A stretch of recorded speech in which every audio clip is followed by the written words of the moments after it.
Welcome to Medicine for the Soul. My name is Sih Yu Chen. I am a hypnotherapist and artist. Hello, welcome to the show, everybody. Last Friday, I didn't do any chit chat because I lost my voice. My voice was gone. Because I had a cold. And today my voice is much, much better. While I'm doing this podcast show, this is Monday and I'm doing it today. I didn't pre-record this like months ago. I do it on the day. That's quite often. Right. So what I'm going to share with everybody today is about the do's and the don'ts in hypnotherapy. So essentially, about what we can do and what we cannot do in hypnotherapy. So if you are new to this area, in a way, you are thinking about therapy and you thought of hypnotherapy, but you're not sure where to start, this episode hopefully will give you some ideas and to help you to start. So yes, shall we start? So first, I would like to say hypnotherapy, despite the fact there are many hypnotherapists out there saying, oh, it's fine, it's very safe. I have to say in my training, okay, just me, obviously the people from the same hypnotherapy school, we have been trained to not treat people with psychosis and severe depression. Those two are very, very important and very vital, shall we say, types of people we don't treat. Not because this is something wrong in them. It's not that. It's because I'm going to explain why. And otherwise, if you are not psychotic and you don't have severe depression, then you're more than welcome to come.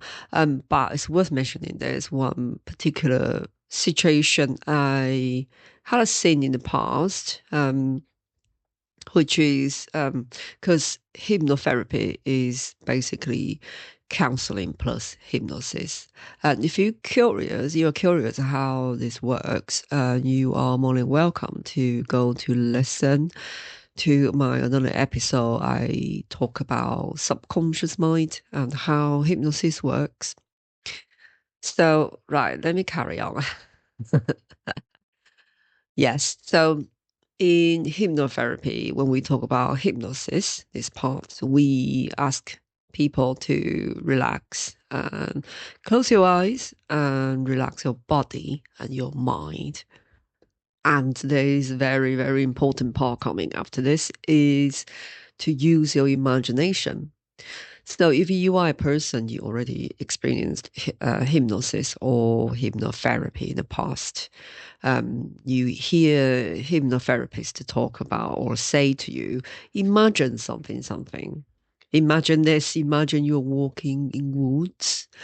Imagine you taking your time and each step is so light, so gentle, blah, blah, blah. Sorry, I just can't help it. I just don't back into that again. My hypnotic voice. So yes, you hear we use imagine these words quite a lot. So it's really, really important part in hypnotherapy, hypnosis, when we ask clients to use your imagination. And even the client with no visual imagination, shall we say, everybody is different. Some people, they happen to have really non-visual mind, in a sense. Each time when they hear people say, or hypnotherapists say, imagine this, imagine that, their mind just drifts away to think about, could be the kettle in the kitchen, think about their car park, think about their work and their children or their pets, their everything. So this type of people, because their mind wanders off quite quickly and or quite often, and they find it difficult to use their imagination. Even those people, we have non-visual type of hypnosis for them. No matter what, no matter you are a person, you can easily bring, you can visualize things when eyes shuts, or you not, you like, you can't imagine anything, but you still can be hypnotized. And in this process, we bring, shall we say, non-reality elements to this process. So, like I said earlier, I've seen a type. I had a friend whose wife had a brain surgery or brain injury. I think it was surgery. So it was quite major. And after she came back to her normal life, she recovered from this brain tumor or brain surgery. She then started to have hallucinations in her daily life. So, but then it's not like all the time. I think, according to them, I think it can be on and off sometimes, and quite often. So in this situation, hallucinations can be maybe quite dangerous. I'm not a psychologist, so I cannot define this, but I can be very honest with everybody. If you know somebody or yourself, or you have some kind of brain injury or some kind of surgery like that um, led to you have quite often have hallucination, or could be not because your brain injury, it could be because your health condition, and you must take some kind of drugs or medication that can bring you hallucination, then please stay away from hypnosis or hypnotherapy. Then you're not really suitable for this. However, you could go for other therapy, for example, like counseling, talking therapy, or CBT, NLP, and there are quite a number of choices out there, and just not hypnosis or hypnotherapy for you. This is the very, very basic general rule under my training and my qualification. So if any other therapist, especially hypnotherapists, are claiming anybody and everybody can receive hypnosis, I strongly disagree with that. And that is what I've been trained to do. So, okay. So if you're curious, what is my hypnotherapy training and my hypnotherapy school, what did I learn? You're more than welcome to go to visit another episode, last week's, I think. Yeah. So long story short, I would like to share a few, maybe not examples, but just to share, if you are interested in knowing why, I can tell you why.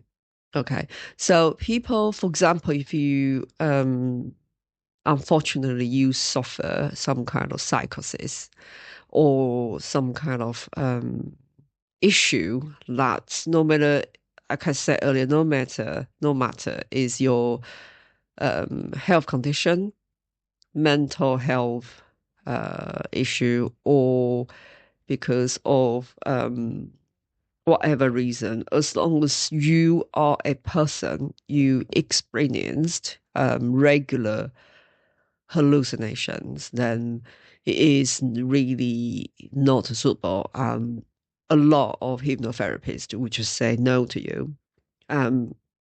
Okay, now I'm going to explain why. Because issues such as psychosis,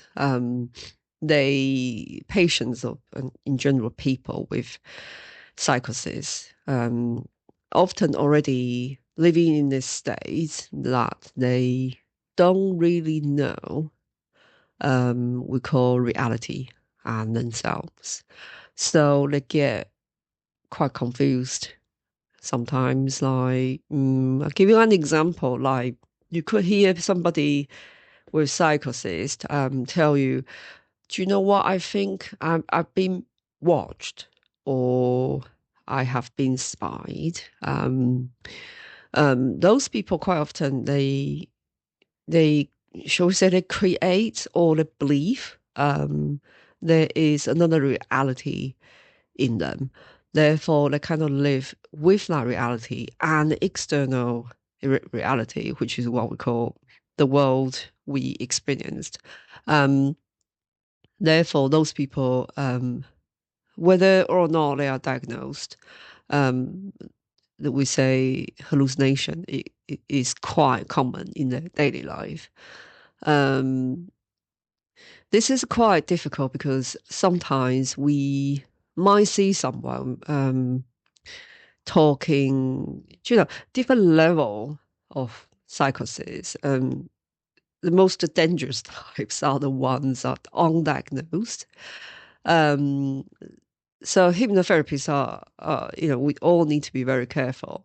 Um, so up to this point, you might be asking me, so what can happen if you give those people hypnosis? What's going to happen? Okay, what's going to happen is those people are already confused, not quite really completely clear with we call between realities, because they often create their own realities, which is can be quite different from the majority of people. Like I said earlier, the example, often you see people with psychosis, they can tell the doctors or nurses say they feel like they are being monitored by an external agency, for example. So if you give them hypnosis, they might actually interpret the hypnotic state as a proof and use it as a proof and saying their mind is being hacked or programmed or being monitored badly, that kind of thing. So that could, if this it happens, for example, this person with psychosis is also under some kind of treatment, this can make it really complicated and make it harder for the psychiatrist or psychologist to carry on the treatment, making it harder. Okay. So I can give everybody another example because people with, okay, another example back to very beginning. I'm now talking about psychosis and hallucinations. Um, in the very, very beginning, I talk about severe depression. Yeah. Which is why we don't treat people with severe depression. Because when people's mental health, you go to severe to be diagnosed with severe depression, their mind is kind of in a very similar place to the people with psychosis. Not saying those people are the same, they're not the same. They're not the same. However, when somebody is experiencing severe depression, um, quite often we see them living in their own reality. Therefore, they often you see they don't accept the external reality. Therefore, to them, quite often you see they find everything externally just no longer interests them. They no longer hold a strong will or any interest in there to let them carry on their life. They live in their own reality more to believe something in there instead. So it can be quite hard for them if you give them hypnosis. Um, Overall, if you give those people either with psychosis or severe depression, those people can get really, really confused. Um, all the realities and all the internal world inside themselves or their external world, they eventually just it could be completely messed up. So we don't do this with those people. I have to say again, this is not criticism at all. It's just, I'm explaining a lot of hypnotherapists would say no to people like this, especially if they see your initial assessment on the form, you are under or you have been diagnosed or you went through some similar situations like that, there is still a chance your hypnotherapist might say no to you. But don't get sad or angry. It just shows this hypnotherapist is professional. This is not suitable, but you have many other options. Like I say, you have counseling. You can go to find a psychologist or psychiatrist. If you don't want it to be like that way, you could go for some kind of talking therapy or art therapy. There are many ways to help yourself to get better. I think more of the point is if you are aware of what kind of help you hope to receive. It's very important because when you have this awareness, oh, can I go for some kind of professional to help myself to relax or get better? It is you are already doing so well, making such a big step and stepping towards the positive way, the better way, making a positive change already. So don't be hard on yourself if a hypnotherapist to say, sorry, I can't give you any treatment, and it's not your fault or his or her fault. It's to do with whether the suitability is doable here or not. Um, so today's episode is a bit short. I hope that gives everybody an idea about hypnotherapy and what we do and what we don't. Obviously, you can probably still find hypnotherapists around the world, around the UK or somewhere else. Under their training, and they are told this is fine. I can still take that kind of clients or patients. It's still possible. However, to me personally, from what I learned, I have been trained. My school, all the system. I don't treat anyone with severe depression and psychosis, and very importantly, if you whatever reason from your health condition or because of medication, you are a person, you can't help it, experience hallucinations every now and then. Sorry, I have to say no to you. However, I would encourage you to go for other type of therapy. Okay, I'm losing my voice again. Therefore, today's episode is quite short. I hope that helps. See you next time.